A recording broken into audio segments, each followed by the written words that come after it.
Pues antes que nada, muy buenas tardes. Como siempre, empezar agradeciéndoles mucho por su presencia el día de hoy. Feliz semana, todas las bendiciones. Como siempre, nosotros muy contentos de que nos acompañen aquí para ayudarnos a reverberar lo que nosotros creemos que son temas muy importantes desde Acción Nacional para todo el país.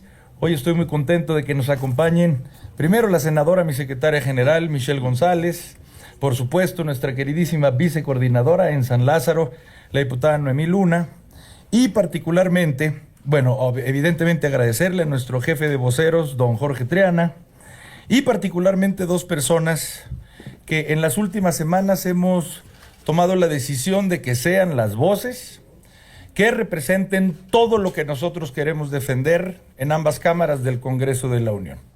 Al recién nombrado coordinador de las diputadas y diputados federales del PAN, diputado coordinador Elías Lisha, a mi derecha, y por supuesto a quien habrá de representar a todas nuestras senadoras y senadores de Acción Nacional, el senador coordinador don Ricardo Anaya. Les agradecemos mucho y la razón es la siguiente. Miren, nosotros estamos absolutamente preclaros, lo hemos dicho y siempre lo vamos a repetir.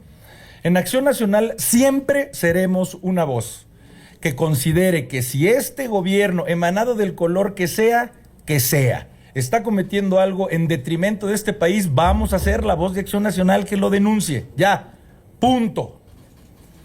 Pero nosotros también entendemos que este país necesita de una oposición que además de poner el cuerpo en los temas tóxicos, también proponga, tenga su propia voz. Y las y los ciudadanos en este país nos digan, yo asocio al PAN también con lo que el PAN propone. Y siempre vamos a estar también en esa frecuencia por las familias mexicanas, que es lo que nos tiene a todas y todos aquí. En el PAN no nos confundimos, nuestro trabajo es para el beneficio de las familias en México. Y una parte en la que se puede dar un gran beneficio es precisamente en los acuerdos que se alcancen en las cámaras, en el Congreso de la Unión.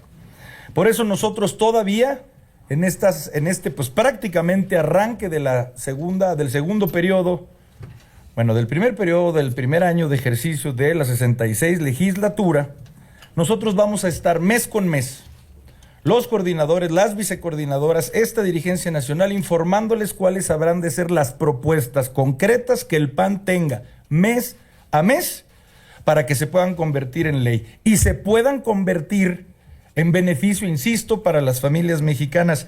En esta ocasión, nosotros vamos a hablar de los dos temas que estamos convencidos, no solo por intuición, lo tenemos perfectamente estudiado, son los dos temas que más le importan a las familias en México. Una es su economía y otra es su seguridad.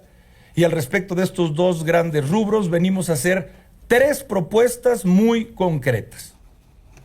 Primero queremos decirles que les hacemos esta propuesta a las mayorías legislativas.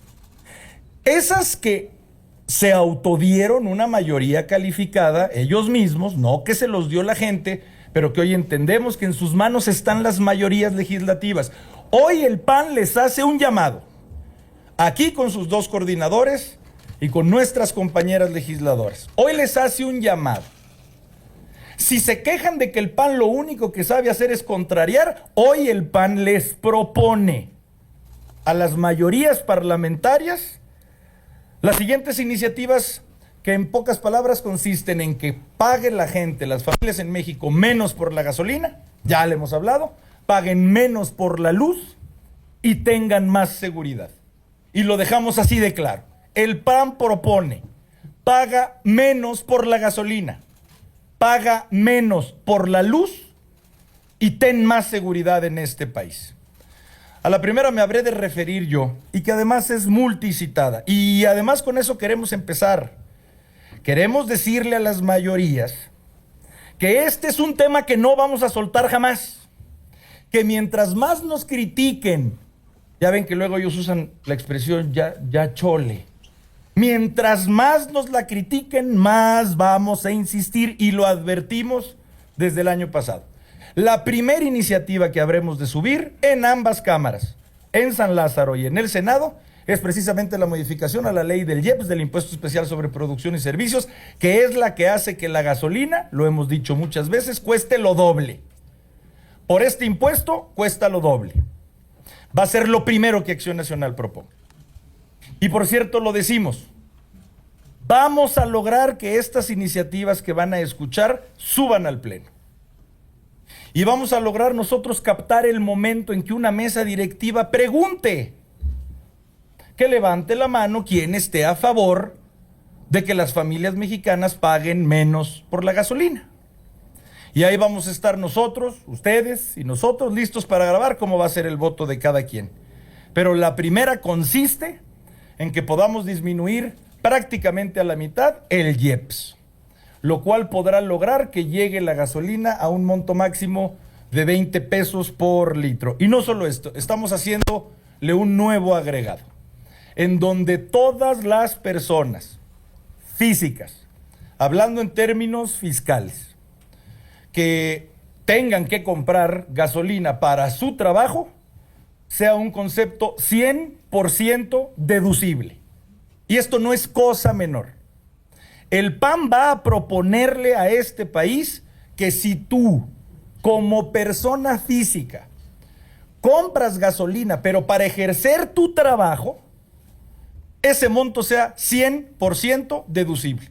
Ese gasto no se te grava, no se computa para lo que tengas que pagar como impuestos. Así nosotros en el PAN, antes de pasarle la voz para hablar de la siguiente iniciativa a nuestro coordinador senatorial, es como propone no solamente regalar dinero, así es como el PAN también cree que se le puede ayudar a la gente cobrándole menos y ayudándole finalmente en su economía. Le apostamos mucho a esta iniciativa, tanto, y con esto concluyo, que no sé si ustedes escucharon que la semana pasada la misma Secretaría de Economía de este gobierno mencionó que ya están avanzando en ver cómo poder fijar un precio máximo en el litro de la gasolina. Pues lo aplaudimos como Acción Nacional.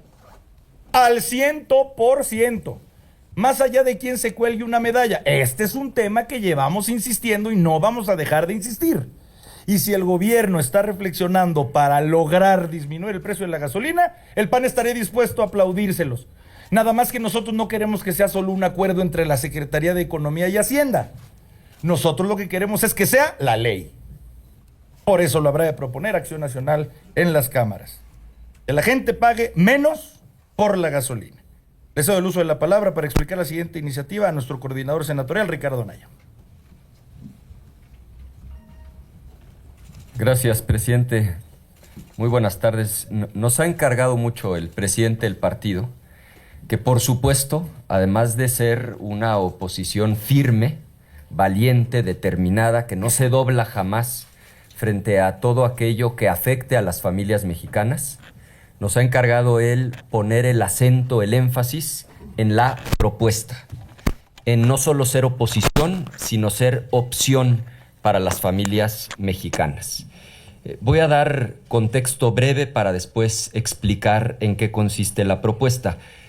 Este planteamiento parte de dos premisas. La primera es que la violencia, la inseguridad son hoy por mucho el principal problema que padecen las familias mexicanas. El país está literalmente en llamas, hay que ver nada más cómo están Sinaloa, Tabasco, pero inmensas regiones del país absolutamente fuera de control.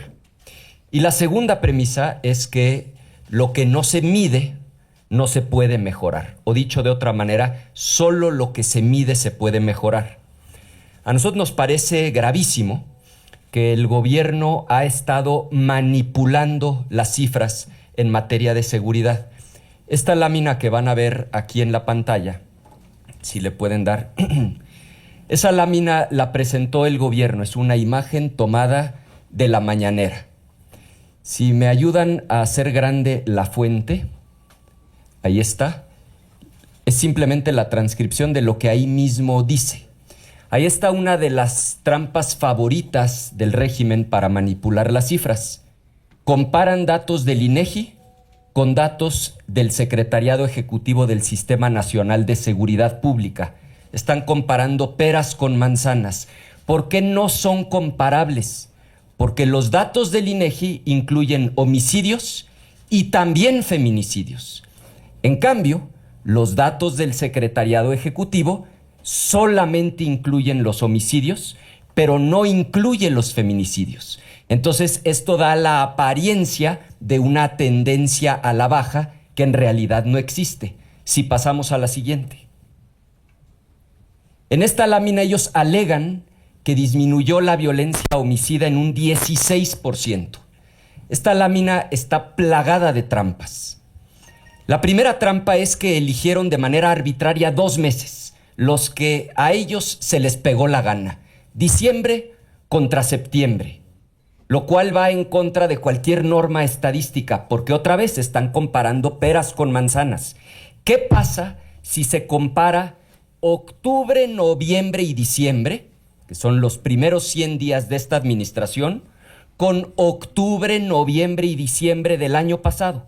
¿Por qué no hicieron así la comparación? Muy sencillo, porque la violencia homicida aumentó, lejos de disminuir, 209 homicidios más en esta administración en octubre, noviembre y diciembre que en el mismo periodo del año pasado. ¿Por qué no comparan el año completo, 2024, contra el año 2023? Porque también aumentó la violencia homicida en casi 350 homicidios. ¿Por qué no comparan el sexenio completo, el último que concluyó? Porque es el más violento de la historia moderna de México, con más de 200,000 homicidios. Y quizá lo más grave, y les pido su atención en este punto, están pasando de la categoría de homicidio a la categoría de desaparecidos. Es decir, ellos dicen, esta persona, en lugar de haber sido asesinada, la vamos a catalogar como desaparecida. Y entonces artificialmente bajan las cifras. Y les doy la evidencia. El promedio de desaparecidos durante todo el sexenio de López Obrador fue de 25 personas diarias, lo cual ya era muchísimo. ¿Cuál es el promedio de desaparecidos en el sexenio actual? Aumentó a 41 personas diarias. Ahí está la trampa más grande del régimen. Aumentan los desaparecidos y mágicamente disminuyen los homicidios. Como se pueden dar cuenta, lo que el régimen ha estado haciendo es manipular las cifras de manera sistemática para engañar a la población, haciendo parecer que la violencia está disminuyendo, cuando en realidad la violencia lamentablemente sigue aumentando. Propuesta concreta. Estamos presentando una iniciativa de reforma a la Ley General del Sistema Nacional de Seguridad Pública para obligar a los gobiernos tanto a reportar como a informar los delitos graves de acuerdo a reglas y formatos estandarizados que sean auditables, con criterios uniformes para periodos, unidades de medida y definición de delitos. Concluyo. No hay una demanda más sentida entre la población mexicana que recuperar la paz y la tranquilidad, detener la violencia en el país. Solo lo que se mide se puede mejorar. Una buena estrategia tiene que partir de un diagnóstico real y nosotros estamos convencidos de que esta iniciativa obligará a un diagnóstico real, le permitirá a la gente conocer la información verídica y nuestro objetivo es coadyuvar a que México recupere la paz y la tranquilidad, que las familias mexicanas puedan vivir en paz. Y le cedería la palabra al coordinador Elías Lisha para la tercera propuesta.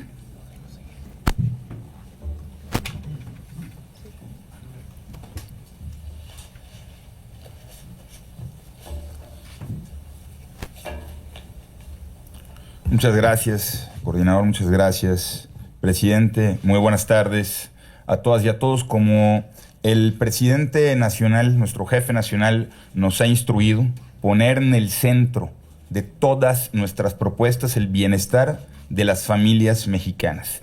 Y no hay nada más al centro de las personas que lo que sucede en el hogar mismo, en sus propias casas.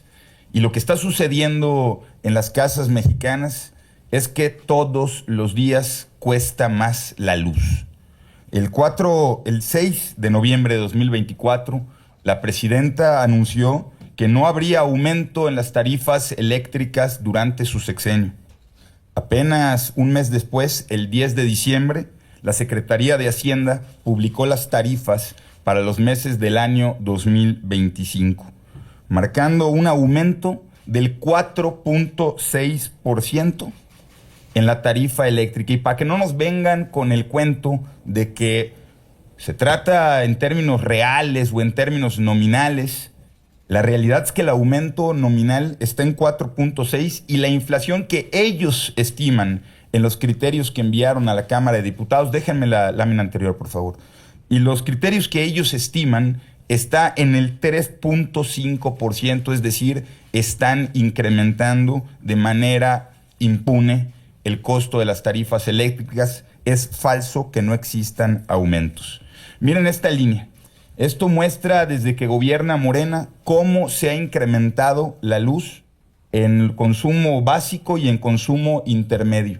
Todo el sexenio pasado nos dijeron que no estaba aumentando la luz. Sin embargo, existe una clarísima tendencia a la alta en el precio que cada familia paga por kilowatt hora en el consumo doméstico. La siguiente, por favor. Y miren cómo está el comparativo de la variación de la inflación, que es la columna que ven cada año en azul oscuro, y en azul claro ven el incremento del costo de la tarifa eléctrica. Es decir, en 2023 hubo casi un 50% de diferencia hacia arriba del costo de la luz respecto a la inflación. En 2024, en diciembre era prácticamente el mismo, pero en diciembre de 2025, de acuerdo a los datos que han anunciado, vuelve un incremento significativo con respecto a la inflación. Y esto demuestra que independientemente a la métrica que quieran utilizar, lo que están haciendo es lastimar la economía de las familias mexicanas y diciéndoles en el discurso que nada está aumentando de precio. Pues mágicamente nada aumenta de precio, pero la realidad es que a las familias todos los días les cuesta más. Nosotros tenemos varias propuestas, pero para entender el tamaño del problema. Una familia, por ejemplo, que consume 400 kilowatts horas, que es el promedio anual, en la tarifa 1B, que es la que se utiliza en muchísimas zonas de este país, particularmente en donde hay a partir de 28 grados centígrados. Una familia en 2018 pagaba 850 pesos y en diciembre de 2025 estaría pagando casi 1,200 pesos. Esto significa un incremento nominal de casi el 30%, con una variación de casi el 5% en términos reales, cosa que no ha significado ese aumento en los ingresos de las familias. Ahora, si me dan la siguiente lámina, nosotros tenemos dos propuestas muy concretas. Primero, la ley de la industria eléctrica tiene diferentes formas, diferentes clasificaciones, 7 en particular, para clasificar el costo de la luz en consumo doméstico. Nosotros proponemos simplificarla a 3. Es decir, hoy existe la tarifa 1, 1A, 1B, 1C, 1D, 1E, 1F, y la diferencia entre uno y otro es de 1 o 2 grados centígrados, pero lastima enormemente la economía de las familias, y con el crecimiento que ha tenido este costo, nosotros proponemos que existan 3 tarifas, la 1, la 1A y todas las demás en la 1F, que es la tarifa más baja.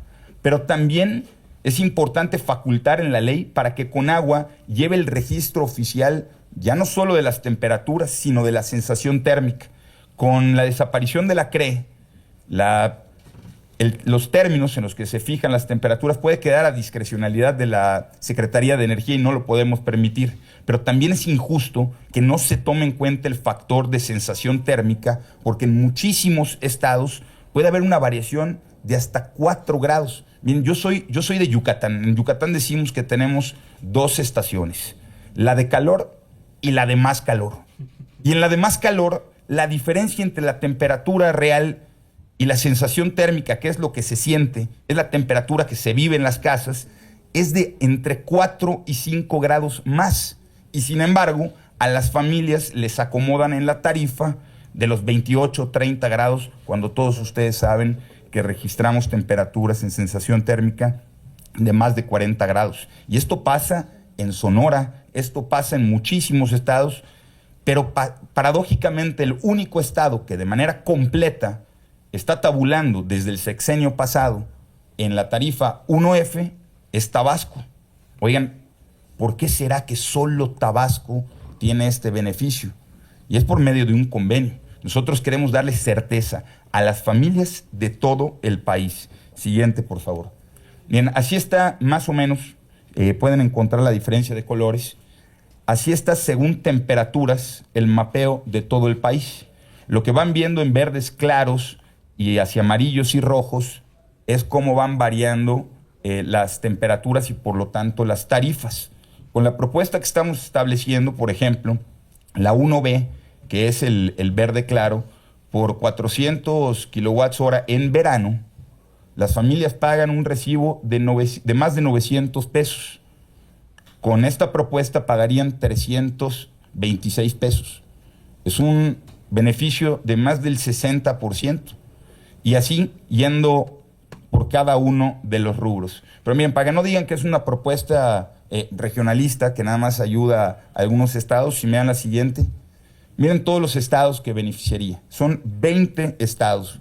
Desde Baja California Sur, Sonora, Sinaloa, Chihuahua, Guerrero, Colima, Nayarit, Jalisco, Michoacán, Quintana Roo, Yucatán, Campeche, Oaxaca, Chiapas, Veracruz, Tamaulipas, Nuevo León, Coahuila y Morelos se verían beneficiados. Podemos llegar a un beneficio sumamente importante para 16 millones de familias en este país.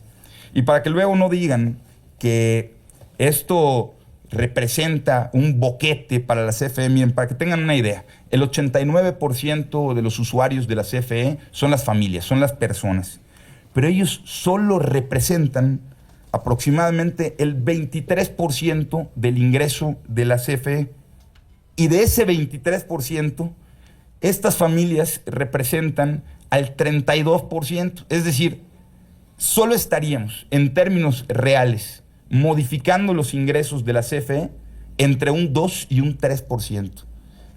Pero 16 millones de familias se van a ver beneficiadas de manera directa. Es decir, haciendo un ajuste pequeño para las grandes finanzas del gobierno, vamos a beneficiar la economía familiar de manera directa.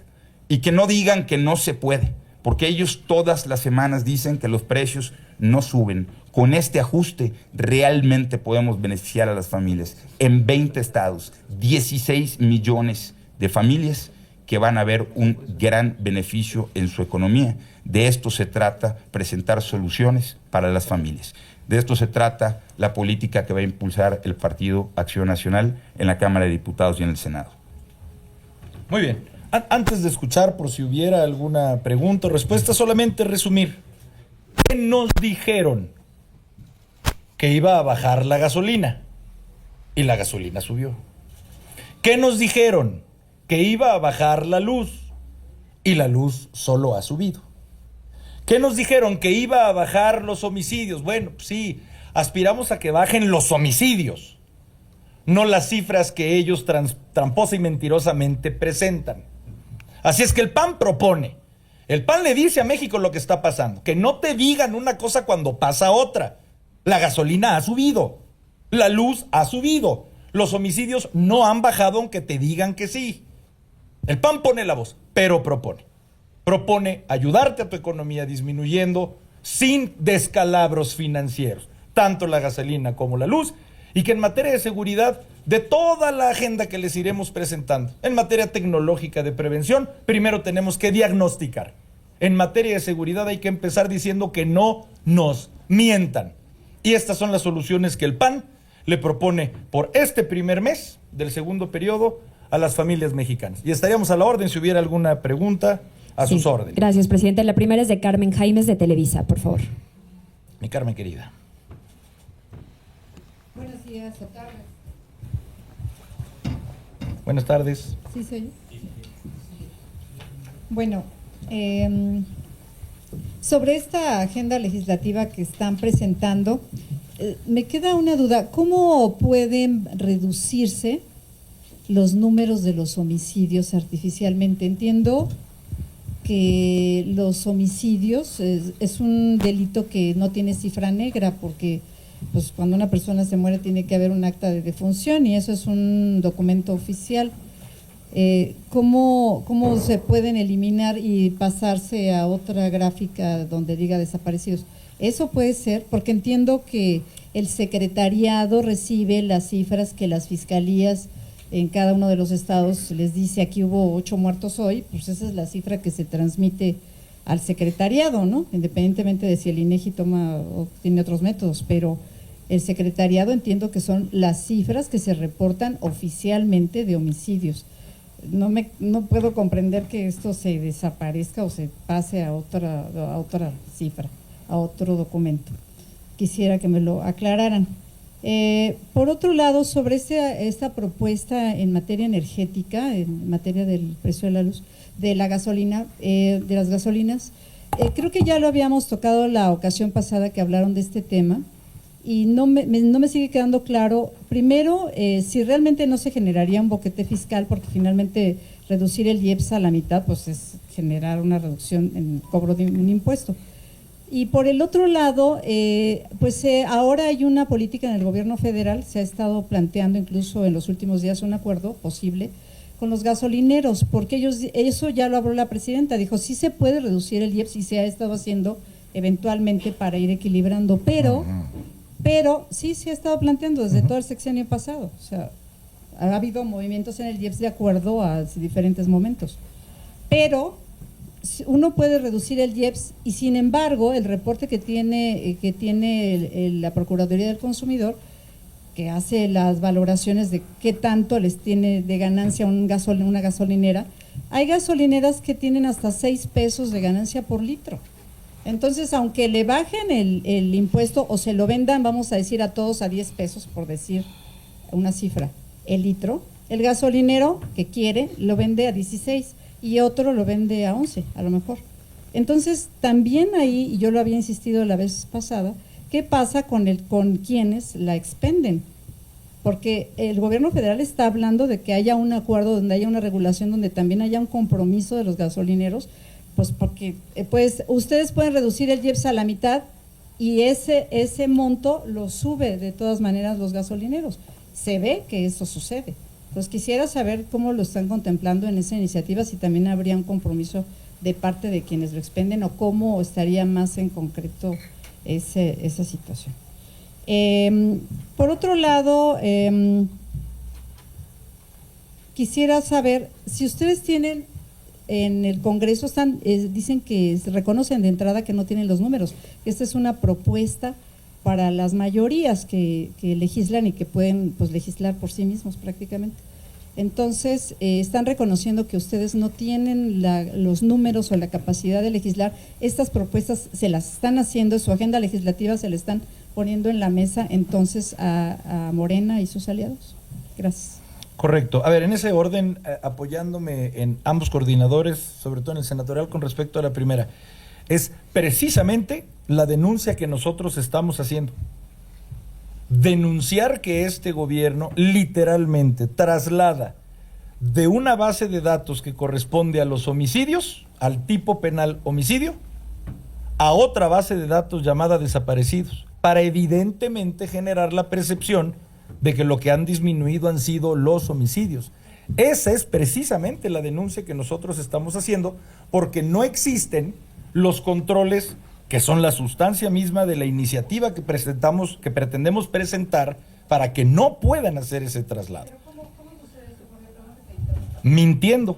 Pero ¿cómo? O sea, el secretariado recibe los números de las fiscalías. Las fiscalías reportan todos los días o cada número de días los muertos que tienen en cada estado, y eso es lo que junta el secretario, es lo que presenta. ¿Cómo se traslada? Mintiendo, mi querida Carmen. Esa es nuestra denuncia. Y lo que nosotros precisamente estamos proponiendo es que no aumenten, existan los controles para que sea imposible esa reclasificación. Esa es nuestra denuncia. Que no existen los controles, pues por supuesto por el simple hecho de decir que una persona que lamentabilísimamente ha perdido la vida, no se encuentra lo que antes se llamaba literalmente el cuerpo del delito, y que por presunciones legales antes de este gobierno se entendía como homicidio, ahora automáticamente se considere como desaparecido. Y precisamente con la intención de disminuir las cifras en los homicidios. A ver, es una desgracia que lamentamos absolutamente todas y todos. Todas y todos queremos combatirlo. Y sabemos que esto no sabe de colores. Esto pasa en todo el país y nosotros estamos haciendo un llamado, insisto, a que lo primero que hagamos es no mentirle a la gente. Y con eso esta iniciativa. Segundo, decirte, mira, nosotros lo que estamos buscando no es el control de precios.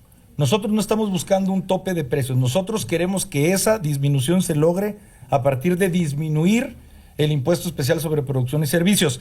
Y nosotros celebramos, lo hice al principio de este punto, el que el gobierno esté haciendo su chamba. En el sentido de, como bien decías, le diga a los gasolineros, oye, tiene que haber un tope máximo. El problema es que si eso se logra con cada gasolinero, Carmen, es el producto de un acuerdo entre gobierno y gasolineros. Y entonces a expensas de que lo quieran cumplir o no, precisamente lo que estás diciendo. Nosotros lo que queremos es que conste en la ley la disminución. Y que no esté a expensas solamente de un gasolinero u otro. En todo caso te diría que es complementario. Y nosotros, insisto, lo aplaudimos. Nosotros queremos que las familias en México paguen menos gasolina. Punto. Eso es lo que quiere el PAN. Si es la suma del esfuerzo legislativo para disminuir el IEPS, que por cierto, ellos mismos aquella vez lo dijimos, ellos mismos lo propusieron en el año 2015 o 2014, entonces lo votamos a favor, juntos, ellos, Morena y nosotros, Acción Nacional. Ellos usaban como principal argumento que no era cierto que disminuir la tasa del IEPS iba a quebrar las finanzas públicas de este país. Lo dijo la entonces coordinadora, hoy gobernadora de Veracruz. A favor estamos. Si además a eso se complementa el que exista por parte de Economía o Profeco o por la instancia gubernamental que sea, un acuerdo a limitarles, ahí sí por oferta de mercado a cada gasolinero el aumento del precio. Y si se logra la meta común, que es que las familias paguen menos, nosotros eso lo aplaudimos. Pero habremos de proponer la primera parte, que son menos impuestos, que consten en la ley. Y segundo, tercero, nosotros estamos muy conscientes de cuáles son los números.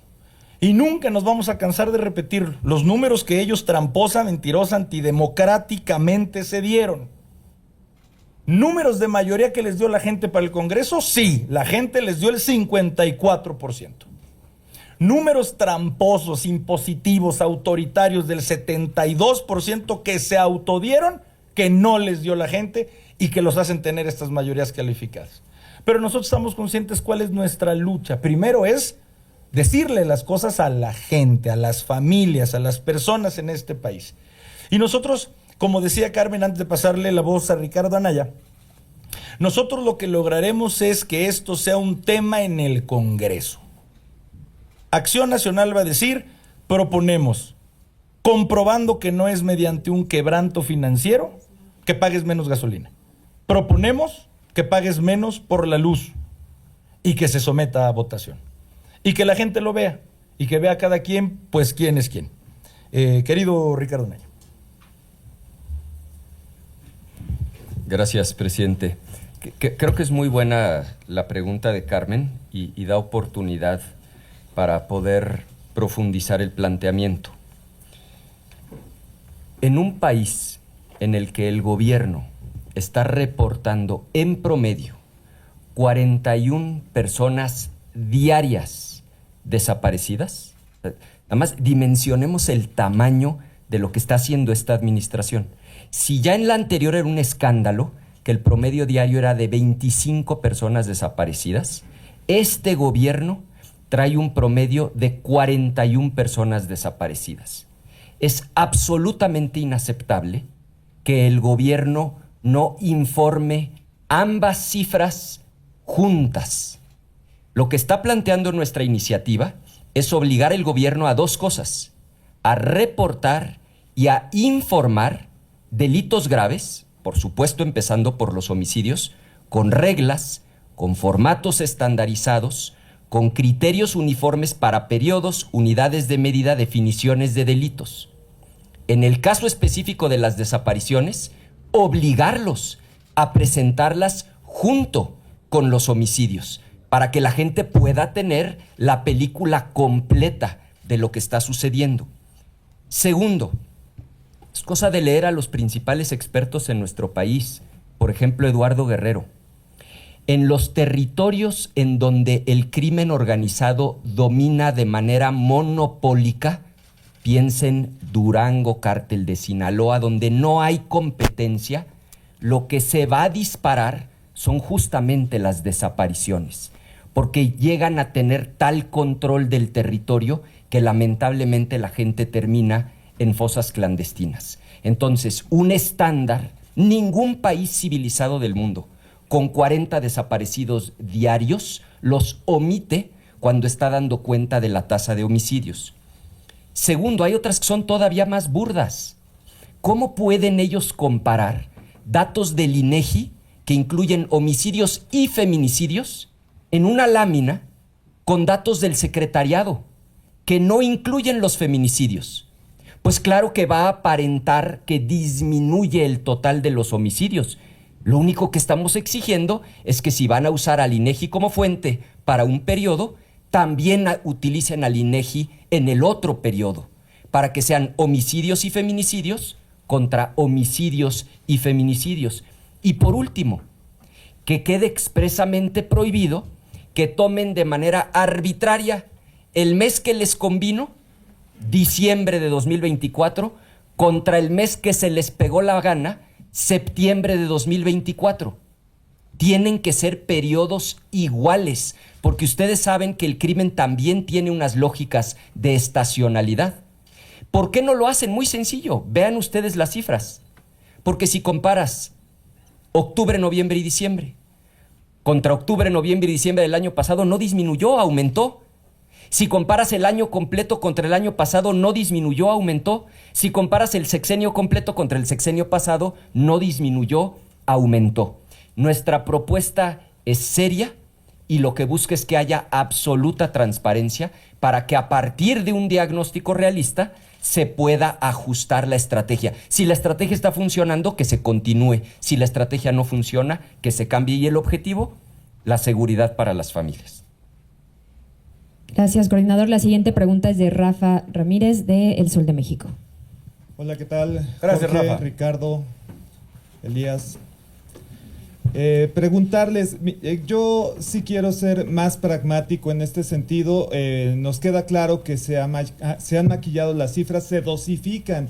Cuando hay una masacre, lo que se presentan y denuncian algunos actores sociales es: hubo 30 asesinatos en una masacre, pero niega el gobierno que hubo esta masacre, y van presentando los muertos de poco a poco y que hay desaparecidos, y al final, después de varios meses, se presentan en la totalidad, pero se diluyó estas masacres. Eso es, y se les cuestiona en presidencia estos hechos y lo niegan constantemente hasta que el tema se olvida. Y también, bueno, pues no aparecen estas cifras. Me queda claro que la intención es de que se denuncie en el momento, pero ¿qué hacer ante la negligencia, la negativa, la mentira?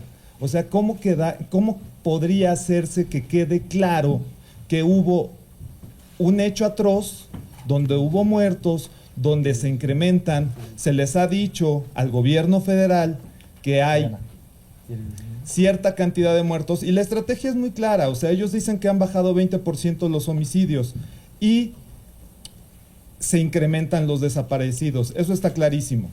Pero ¿cómo hacer que reconozcan estas cifras que están diluyendo ellos? Mira, Rafa, ¿verdad, mi querido hermano? Estamos nosotros muy conscientes. Tu planteamiento es muy, pues, preclaro. Y preclaramente tenemos conciencia de que luchamos, voy a usar la misma palabra que tú, contra la negligencia, contra la deliberada intención de mentir, para evidentemente maquillar. O sea, estamos conscientes que esta reclasificación no es un error. No lo hacen como un error que se les fue. Es deliberadamente una reclasificación para que después nos pongan una grafiquita que dice que va bajando. Pues estamos conscientes que ese es el problema de fondo. Y estamos conscientes de que no lo tienen pensado modificar. Por eso nosotros, PAN, buscando que de toda la agenda de seguridad que el PAN habrá de presentar en esta legislatura, con lo primero con lo que queremos empezar es con que no nos mientan, no al PAN, a la gente, a las familias en México.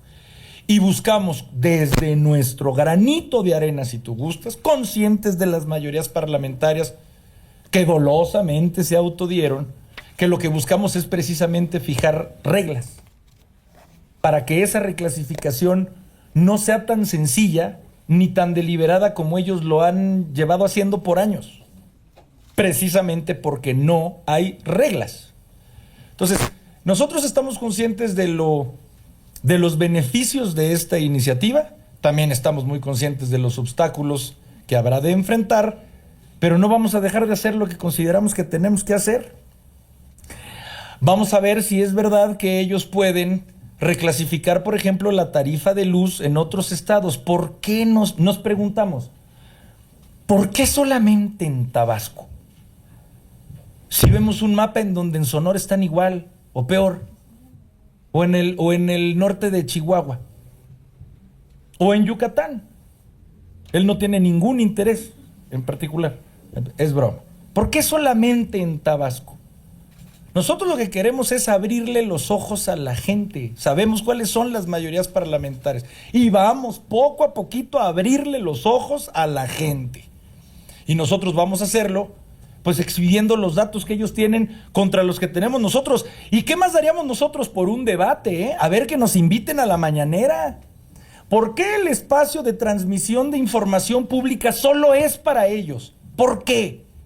¿No es injusto? Ellos con todo el poder del Estado, con todas las cámaras del Estado, y nosotros haciendo nuestro esfuerzo. A ver, que abran los micrófonos y las cámaras de la mañanera y que cada quien ponga sus láminas. Pues si los datos en los que nos basamos son los de ellos. Es más, hacemos ese llamado. A ver si se animan, que pues evidentemente ya sabemos cuál es la respuesta. Muchas gracias, querido Rafa. Gracias. La siguiente pregunta es de Félix Muñiz, de Punto Aéreo. Gracias, buenas tardes a todos. Preguntarles, metiéndome ahora a la agenda que trae Morena. Morena quiere presentar lo de evitar el nepotismo y también lo de pues que se elimine la reelección. Ese sería uno. ¿Ustedes cómo van a reaccionar en cuanto a esta propuesta que tiene Morena en su agenda? Otro tema, la Suprema Corte de Justicia va en contra, se va a anunciar que va en contra de lo que resolvió el Tribunal Electoral del Poder Judicial. ¿Qué va a pasar ahí en ese tema? También, ¿se va a quedar ese vacío? ¿Se va a proseguir el asunto? ¿A dónde va a llegar? El tercer tema es que me hagan un comentario, quien me lo pueda hacer, sobre lo de Guadalupe Tadei, la presidenta del INE, que tiene convenios en Sonora. Y entonces dice uno, bueno, pues ¿de qué se trata, no? Ahí. Y finalmente, se habla también ya de que los jueces que anunciaron sus suspensiones están siendo investigados, o sea, ya están siendo perseguidos. Sí, esa es la justicia que hay en México. Gracias. Gracias, querido Félix. Mira, conectaré a la primera con la tercera pregunta. Acción nacional, una ley para que nadie por filiación hasta el 4º grado pueda transmitir un cargo de elección popular. A favor, Acción Nacional, a favor. 100% a favor.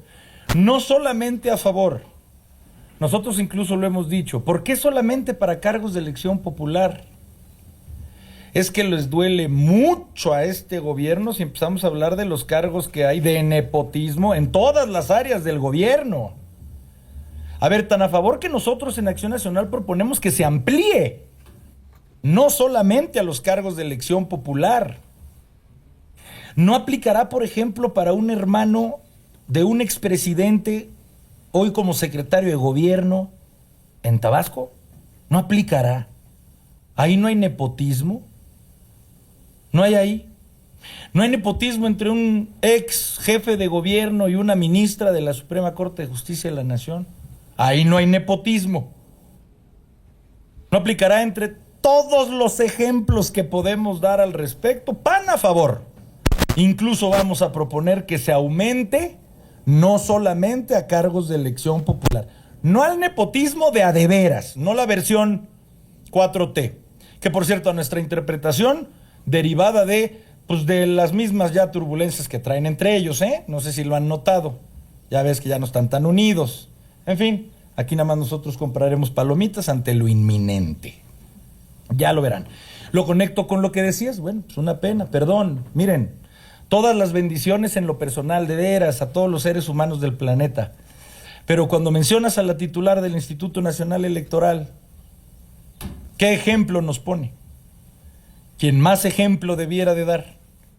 Y además, insisto, no a personas que sean cercanas, ya de por sí hay un conflicto de interés, ya que se apelliden igual cuando se supone que eres el órgano electoral. Y no es que sea coincidencia fonética, es coincidencia sanguínea que se apelliden igual, con quien se supone debiera ser el ejemplo. Nosotros la reelección es un tema que estamos evaluando. Nosotros creemos que tenemos que hacer una separación entre los tipos de reelección. Creemos que particularmente la reelección legislativa sí genera cuadros, y lo creemos acromatizadamente en todos los partidos o en candidaturas independientes. Generar una carrera legislativa creo que conforma a mejores legisladores, los hace de carrera, pero también tenemos que entender el momento histórico, las consideraciones, y es algo que habremos de platicar dentro de nuestros órganos de gobierno, de Acción Nacional. Y por último, ¿qué ejemplo más? A nosotros nos da risa cuando nos dicen qué amarillista es el PAN. ¿Qué ejemplo más queremos ver de todos los que ya existen, de cómo se las gasta este gobierno cuando alguien funciona en contra de lo que ellos deciden? ¿Qué más ejemplos?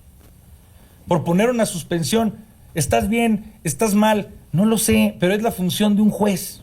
Cuando considera pertinente y apoyado en la ley pertinente el declarar una suspensión, es su función, es la función de un juez. Salud. Gracias.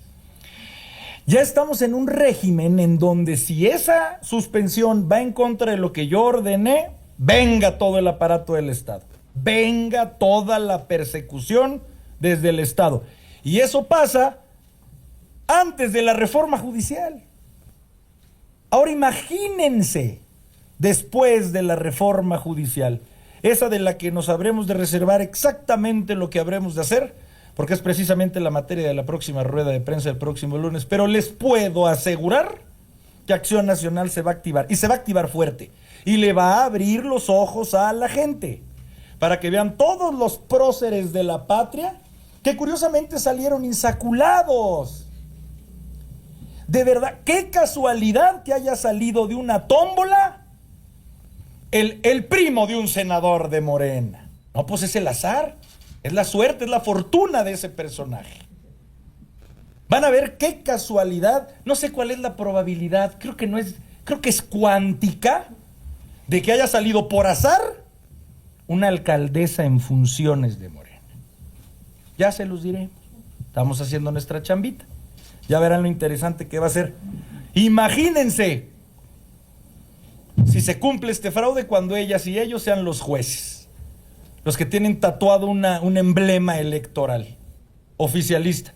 Pobre país, así las cosas, así México en las épocas de la 4T. No sé si alguien quiere, dilo. Gracias, presidente. Para abundar en la propuesta de reforma, nosotros creemos que se tiene que legislar con evidencia. Es decir, hay que entrar a un parlamento abierto y hay que consultar con especialistas cuáles son las consecuencias de la reelección, tanto en lo legislativo como en presidencias municipales, y más allá de cualquier visión personal, poder entrarle a las evidencias para tomar decisiones. Pero hay un caso, en términos electorales, en el que existe evidencia y que es el más importante, el más urgente y el más relevante para modificar, que es la sobrerepresentación. Porque la evidencia ha demostrado en esta última elección que un grupo obtuvo el 54% de los votos, pero se ha dado una mayoría calificada, interpretando los ejercicios de sobrerepresentación que tiene la Constitución, pero para aprovecharse, para extralimitarse, para anular al otro 46% y así hacer modificaciones, un poder que no les dio la gente. Por eso el primer tema a regular en términos electorales para el PAN es sobrerepresentación y subrepresentación cero. Que cada partido político, que cada fracción parlamentaria obtenga representación fidedigna de lo que la gente le da en las urnas. De eso existe evidencia y a las pruebas nos remitimos. El resultado electoral versus las curules y los escaños que ocupan de manera ilegítima porque no les fue otorgada por el voto popular. Si queremos hablar de modificaciones electorales, empecemos por la evidencia sobre representación cero. Gracias, coordinador. La siguiente pregunta es de Eva Hernández, de W Radio. Evangelina Hernández, ¿Cómo estás, acá Eva? estoy. Bien, gracias. Qué gusto verte. Igualmente, gracias, Jorge. Preguntar sobre números. El IEPS este año y el año pasado fue en promedio 4.5%. ¿En cuánto bajaría el IEPS para llegar en promedio a lo que ustedes presentan, 20 pesos el litro por gasolina? También quisiera al diputado Elías que me dijera, usted dice que no va a haber quebranto o que no habría quebranto en la CFE por esta reclasificación, pero es obvio que va a dejar de haber una recaudación. ¿De cuánto sería esta baja en la recaudación? Y Jorge, preguntarte directamente si estas tres iniciativas van a tener futuro, porque pues ya sabemos cómo está la composición. Nosotros la propuesta parlamentaria, que en el mismo orden de lo que tú nos acabas de decir, la propuesta que estamos haciendo en nuestra iniciativa es de disminuir al 50% el IEPS o a lo que tenga que disminuirse para lograr que el litro esté a 20 pesos, que es nuestra propuesta concreta. Incluso estamos pensando si complementamos una disminución de la carga impositiva al valor agregado. Es decir, la gasolina está gravada por IEPS y por IVA. Nosotros consideramos que es suficiente con la disminución del IEPS para lograr este máximo de 20 pesos. Estamos afinando si tuviéramos que hacer la complementativa con el IVA, pero lo que buscamos es ese techo máximo por litro. Le voy a dejar al coordinador Lisha responder sobre CFE, pero te respondo la tercera y además muy rápido, lo venimos diciendo. Nosotros en el PAN no somos ingenuos ni ingenuas. Estamos conscientes que para empezar, además, pues perdón, lo decimos con todo cariño, de veras con todo el cariño. El que pasen iniciativas en una u otra cámara ni siquiera depende de las mayorías de ellos. Depende ya de un poder y todos sabemos que es el poder ejecutivo, hombre, así llevamos 6 años. Lo sabemos, ya no existe república ni división de poderes. Entonces, nosotros, insisto, lo que buscamos es primero abrirle los ojos a las personas, a las mujeres y a los hombres en este país, de que el PAN propone. Dejen de decir que el PAN lo único que hace es discutir, lo único que hace es contrariar. El PAN está formalmente proponiendo. En el caso de la gasolina es rescatar una iniciativa que se les ocurrió hace años también a ellos. Que no se asombren si ahora nosotros vamos a hacer el papel de oposición, que no nos asombren ni tantito. Y bueno, nunca vamos a perder la fe. Ayer mandamos un boletín, aprovecho para reiterarlo. Nosotros, por las familias mexicanas, también convocamos a un diálogo con todas las fuerzas políticas, todas. Nunca nosotros, por más sombrerazos en los que estemos envueltos en la política doméstica de este país, nunca vamos a dejar de un lado saber que estamos aquí, nos pagan para mejorarle la vida a las familias en México. Siempre el PAN va a hacer un llamado, cada que empiece un periodo ordinario. Cuando empezó esta dirigencia hicimos ese llamado al gobierno, todos sabemos cuál fue la respuesta. Empieza un nuevo periodo, el PAN vuelve a hacer un llamado a que dialoguemos por las familias. Y el PAN empieza proponiendo. Ya el oficialismo, que tanto se quejaba de que no se le escuchaba antes, ya responderá con cada inicio de periodo. Le paso el uso de la palabra a Elías Lisha. Gracias, querida Eva. Gracias. Sí, nada más voy a ir con un poquito de números. Si no soy suficientemente claro, indíquenmelo, por favor. Pero miren, vamos a empezar por cómo está proyectada la inflación versus el incremento en las tarifas. Es decir, para este año está proyectado un 3.5, de acuerdo a los datos de Hacienda, insisto, un 3.5 de inflación. Sin embargo, a diciembre de 2025 hay un incremento en las tarifas del 4.6%.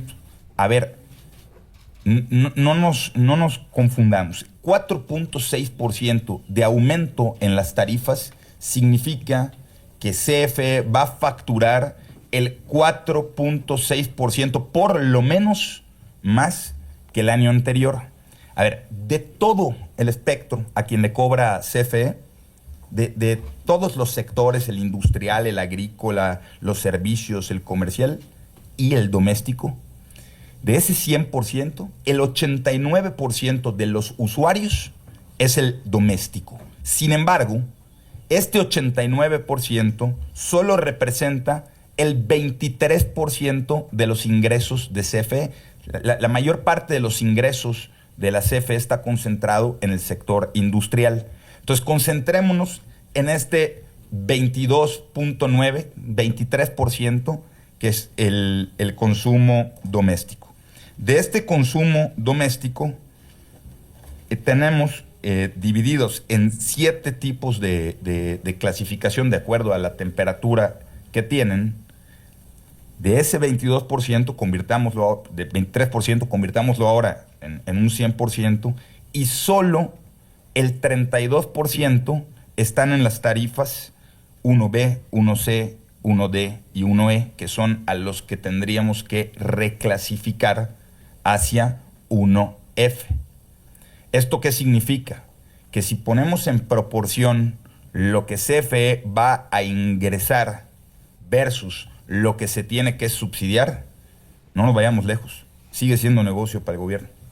Es decir, el gobierno que está diciendo que no suben las tarifas, la están subiendo de una manera sumamente importante sin que esto se refleje en un beneficio para la gente. Estamos hablando de un alcance de hasta 16 millones de familias, por lo menos, simplemente aplicando esto en los municipios como se tiene hoy, de manera directa, rápida, 11 millones de personas, y no significaría prácticamente, con lo que están proyectando de manera anualizada, ni una diferencia en términos financieros. Si a esto le sumas la ineficacia, la ineficiencia y la falta de buena administración que ha existido en los 6 años anteriores en la CFE, seguramente ese 2-3% que se está proyectando, pues entonces podrían ahorrar mucho más. Y lo mismo pasa en Pemex. Hay que recordar que el exdirector dejó pérdidas por 1.3 billones de pesos, que es mucho más que cualquier modificación de precios que esté proponiendo el PAN. Por lo tanto, ambas propuestas son solventadas, y así lo explicamos en los números en los que sostenemos nuestras propuestas. La siguiente pregunta es de Pepe Estrada, de la revista Interacción. Sí, buenas tardes. Mi carnal. La pregunta sería para los coordinadores, y si me lo permites, Jorge, la última sería para ti. Por favor. Perdón, la última sería para ti. Para Alicia, antes de dar la pregunta, déjame comentarte algo. Muchos diputados, antes de que tú fueras el nuevo coordinador, comentaban que no ibas a dar el ancho. Hoy cambió mucho el escenario y hoy te ven bien. Pero la pregunta sería, ¿cómo es las conversaciones con los grupos parlamentarios? Lo que comentaban ellos es que no darías el ancho para la persona de Morena, La pregunta real sería, ¿el diálogo, hay diálogo con ellos o no hay diálogo con ellos? Y con Ricardo. La pregunta, Ricardo, hay muchos comentarios a favor y en contra de que no existe el vicecoordinador. Para no llegar a eso, nos gustaría que nos comentaras por qué no ha sido nombrado. Y por último, al jefe nacional. ¿Verdad? Porque ¿ya tienes alguna fecha de la próxima Asamblea Nacional para el cambio de estatutos? Empiezo yo si gustan. Estamos calculando, hermano mío, lo que acabamos de ver en la comisión permanente, alrededor de septiembre u octubre, por todos los trámites que tenemos que hacer normativos. ¿Acaso solo quisiera hacer un comentario, hermano mío, de que yo estoy absolutamente convencido de que ambos, tanto Ricardo como Elías, dan absolutamente el ancho, hermano mío? Ya lo verán. Lo han demostrado, lo van a seguir demostrando. ¿Me querías hacer otra, rápido?